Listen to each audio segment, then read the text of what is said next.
Yo, guys, this Ticker's here. I'm back. I'm back. I'm back. Let's talk about it. In this video, guys, we're going to bring up some crypto. We got people already talking about it. Is Coinbase in trouble, guys? Is Coinbase in trouble? CEO Brian Armstrong clears the air.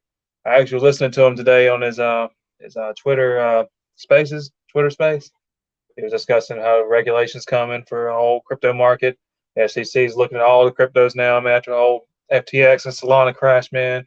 Couldn't believe it happened. You hate to see it, but hey, here we are. So, still nascent crypto industry has dealt another heavy blow last week. Details still being uncovered. The collapse of the once billionaire whiz kid Sam Bankman-Fried, or as you already know his name, scam, bankrupt, fraud. Let's say it again. Scam, bankrupt, fraud, guys. Yeah, yeah. Come on, kid. Come on. What are you doing? Yeah, guys. Brian Armstrong has responsibility of easing tensions between those shareholders. He did just that. They asked him, "Is Coinbase safe in the wake of FTX collapse?" He said, "Don't worry, guys. Coinbase is not in trouble. We're very well capitalized. We got $5 billion in cash on the balance sheet, and we're holding these assets in dollars, so we're not having exposure to broader crypto volatility." So they're holding actual cash, guys. They're not holding the stable coins. They're not holding these weird exchange tokens like the FTT, like the way FTX did it. They're holding actual physical cash, cash assets, cash equivalents. You know what I'm saying? Same way a bank would. As long as what they're saying is correct, we got to take them on their word. So as we pull up, have to get into their balance sheet one day, and then on our next earnings report. So I'll definitely be looking into that next time they post earnings. I'm not sure when it'll be, but we'll do a deep dive into Coinbase earnings, guys. If you guys want to see that, leave me a like and subscribe and a comment down there if you want to see me dive into Coinbase earnings next time. I will definitely do that. Customer funds are segregated. That's an important thing to look at. I'm not sure what he means by that. I think he's just talking about how they're off any kind of crypto exchange. Yeah, we've seen a lot of collapses this year, guys, in crypto. And a lot of the industry was forced to lay off employees. Y'all remember Voyager, 3 Hours Capital, 3AC, and Celsius, man, all of them collapsed this year. They didn't even bring up Terra Luna. That was the biggest one.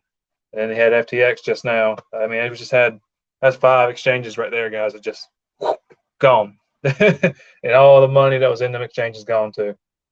That's the thing though, guys. That's why the SEC is looking into them now. That's why they're cracking down, because we need regulation, because of stuff like this happening.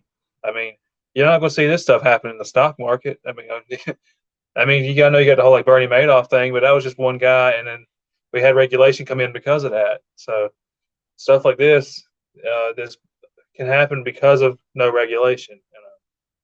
This is going to lead to regulation, to be quite frank with you. Um, you're going to see a lot of volatility in the meantime, and you're going to see a lot of people who are going to put out FUD and fear, uncertainty, and doubt about the whole regulation side of things, guys. And you're already seeing a lot of fear and FUD, even when the headlines right here. You got crypto whales moving $59 million worth of Ethereum off of Gemini. So even Gemini, guys, and that's like the next biggest one behind FTX is Gemini. So they're scared. Crypto investors are scared, guys. They're running for the hills. Yeah, he had $59 million worth of Ethereum pulled off of Gemini. Gemini, I never used it, but it's a really big, really popular exchange. I stick to Coinbase.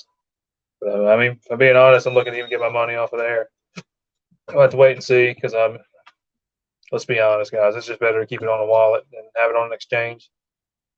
We'll see. Anyway, yeah, so we did that. And why it matters is because Ethereum whales run their own validator nodes that cost 32 ETH each, which at the time I think is be like what, roughly 60,000 something dollars, between 60,000 and 65,000 dollars, guys. So you're talking about a lot of money to even be an ETH whale. Never mind an ETH validator. Because if you're wondering, if you're new to this, a whale is someone who owns a huge chunk of an asset. Say for Ethereum, they probably own maybe like 5 or 10% of the asset, the entire market cap of the asset, all of the coins that are out there in the world, all the stocks, shares that are out there in the world, they own a huge chunk of it. Think of it like that. Like think of it like a whale diving into the water. If they make a move, it makes a big splash. That's why they call them whales. That's a good way to think of it. Yeah, guys, there's a lot of fear out here. It's getting crazy. This is something to come high right here. Ethereum price weakens though, but you got traders afraid to open short position, guys. So also, if you're new here, a short position is a bearish position, which means they're betting on the stock or asset to go down. They're betting on the asset to go down. So if you open a short position, they're saying, I'm thinking the stock's going to be lower, and I want to go ahead and sell the asset now. I'm going to borrow the asset and sell it now, buy it back later at a cheaper price to cover myself. That's what a short position is. So basically what you have here is people saying you're at a key support line for Ethereum, but they're thinking it's going to hold it because they don't think it's going any lower because it's hovering at a key support level, which right now ETH price is at about, let's take a look. ETH is sitting at 12 at the time of this video. Check that out. 12 $1,212. That's a like that's a bad omen right there. For me to pull it up and it's at a weird price like that. Anyways, guys. So you see the price of Ethereum. It's at about 12 right now.